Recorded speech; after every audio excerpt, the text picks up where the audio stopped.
Boa tarde a todos. Muito obrigado aqui pela oportunidade de falar com vocês. Em primeiro lugar, eu gostaria de destacar que esse ano nós tivemos um avanço muito grande, liderado pelo TSE, na transparência eleitoral. E é um processo de avanço. Foi criada a Comissão de Transparência Eleitoral, o Observatório de Transparência Eleitoral, e no dia 1º de agosto nós tivemos lá na primeira reunião do encontro das entidades fiscalizadoras. Naquele momento, recebemos inclusive vários documentos, sendo que um dos documentos muito interessante, muito bem feito, é o glossário das eleições informatizadas de 2022. E nesse documento, então, estão descritas as funções dos diferentes arquivos que são gerados pela urna eletrônica. E agora, logo após o final do segundo turno, no dia seguinte, o TSE, numa ação de transparência extremamente positiva e de uma maneira pioneira, publicou os 3 arquivos no portal de resultados do TSE. E nesse portal, então, para cada sessão eleitoral aparecem 3 arquivos. O boletim de urna, cuja função é permitir às pessoas conhecerem os resultados de cada sessão e, eventualmente, fazerem testes na totalização. O segundo arquivo, que é o RDV, é o Registro Digital do Voto, que tem como fim, segundo o TSE, permitir uma eventual recontagem, um arquivo que registra todos os votos. E o terceiro arquivo que o TSE nos liberou foi o log da urna, que, segundo a orientação do TSE, é um elemento importante de auditoria para os partidos políticos e para as entidades fiscalizadoras. E o que aparece nesse log de urna? É como se fosse um diário, né, de todas as atividades que cada urna eletrônica realiza desde a sua preparação no TRE até o final do segundo turno. Imaginem vocês um diário em que cada linha registra uma atividade. Então, para o registro de cada atividade no log de urna de cada equipamento, o programa que constrói esse log, ele lê 2 dados, 2 informações diretamente do hardware da urna. Ele lê digamos assim, a estampa de tempo, que é data, hora, minuto, segundo, e também lê o número de série da urna, que é chamado no TSE de código de identificação da urna.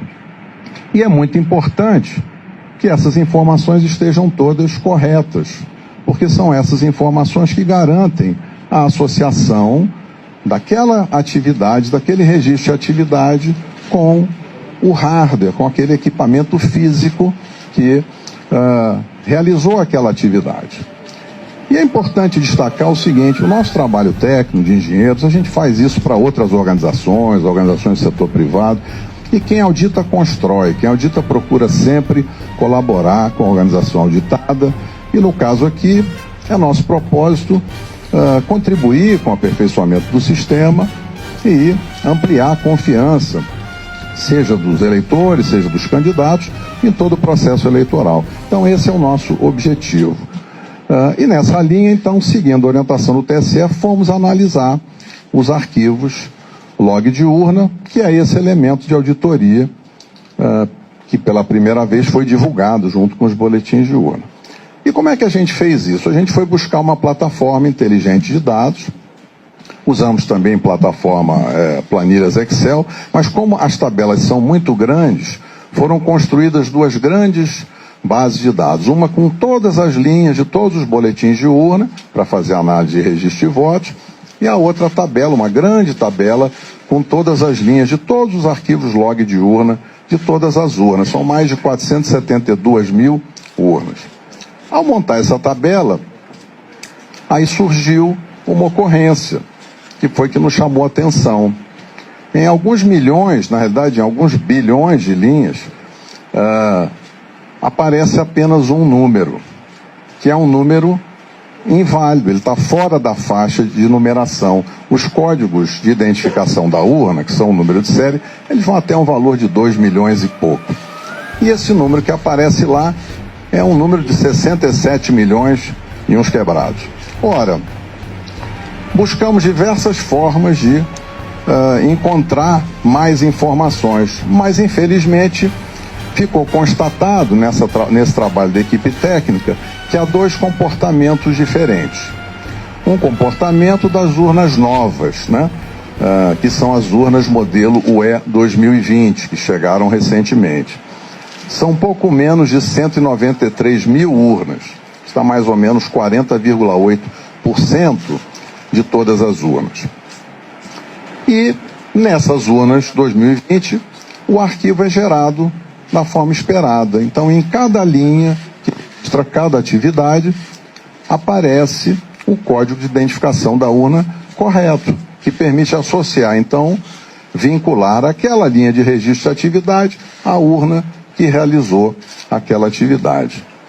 Quando nós fomos analisar as urnas antigas, que são as urnas de modelos de UE 2009 até UE 2015, essas urnas têm pouco mais de 279 mil urnas, o que dá 59,2% do total das urnas.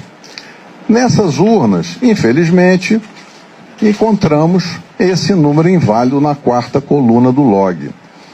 Esse é um indício muito forte de falha, de mau funcionamento da urna, porque é impossível associar o registro de cada atividade ao hardware, ao equipamento físico que teria gerado aquela atividade.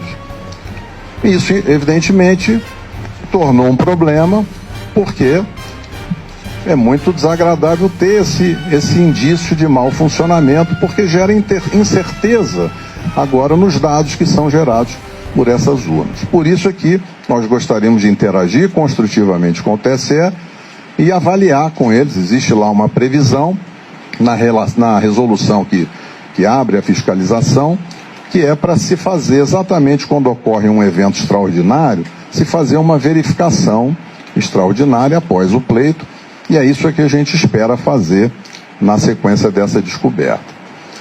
Um outro tema para finalizar é que surgiu uma outra ocorrência, que também é uma ocorrência importante, porque descobriu-se que existem urnas que travaram, assim como o nosso celular trava, assim como o computador trava, e quando acontece isso, a gente precisa muitas vezes desligar e ligar de novo. Isso aconteceu com urnas eletrônicas. Então, urnas travaram e foram desligadas no meio do período da votação, na chave, possivelmente o mesário fez esse desligamento, e foram religadas para que a urna voltasse a funcionar. Uai, seu app de vídeos curtos.